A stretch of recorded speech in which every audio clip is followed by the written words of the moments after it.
2020 has certainly been a strange year. Due to COVID-19, the garden's not been able to open. Ordinarily, we'd have up to 1,500 visitors and more visiting the garden through the National Garden Scheme and other charities. This year though, a little bit different. We've still had a lot to do in the garden. The garden has still looked really nice, even though there's only 3 of us have been able to enjoy it. But nonetheless, at this time of year, the same amount of work's involved in putting the garden to bed for the winter.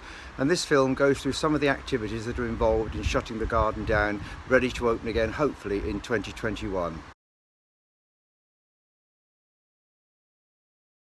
Got lots of oleanders in the garden, and while they're supposed to survive the British winters, I do like to keep them protected. So I've got an alley at the side of the house, and you can see all my oleanders here. There's 6 of them waiting to go into the covered alley and be protected from the winter here, and particularly the winds that we get on the coast. Quite a large number of hydrangeas in containers as well, probably about 8 or 10 different ones. And again, I brought them all down here to the back of the house and just put them all carefully in the corner to try and protect them from the strong winds that will inevitably come throughout the winter months. This patio behind the house here that's north facing is usually awash with containers and colour throughout the summer.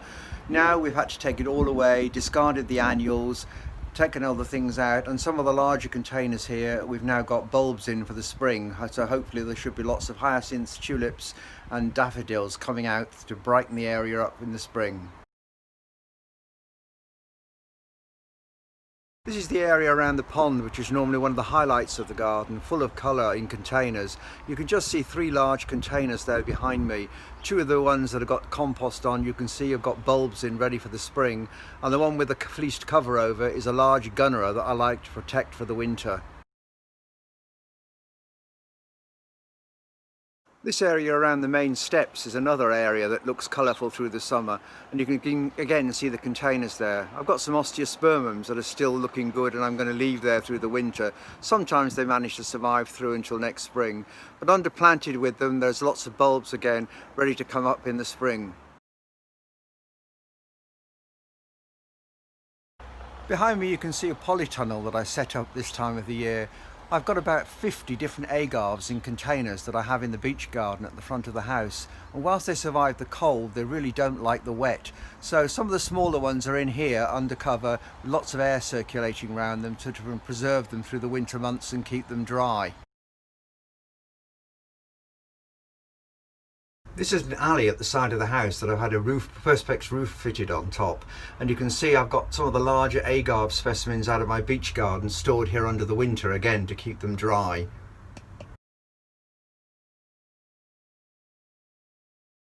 I've got a lovely summer house here that I bought in memory of my father, but during the winter months it stores all the decorations and sculpture from the garden that I really don't want to leave out through the winter, and it's really quite crammed, packed with things, fun things and silly things, as well as some of the more practical things. Some of the furniture's in there as well.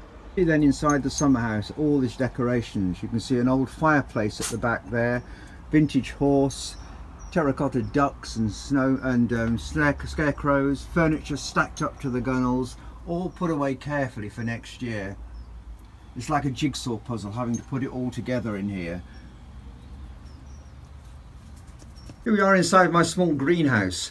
It's a heated greenhouse. I'm very lucky that I've got the space to be able to accommodate one. It's quite small, but it's used, as you can see, to cram full of all the succulents and delicate plants that come out of the garden.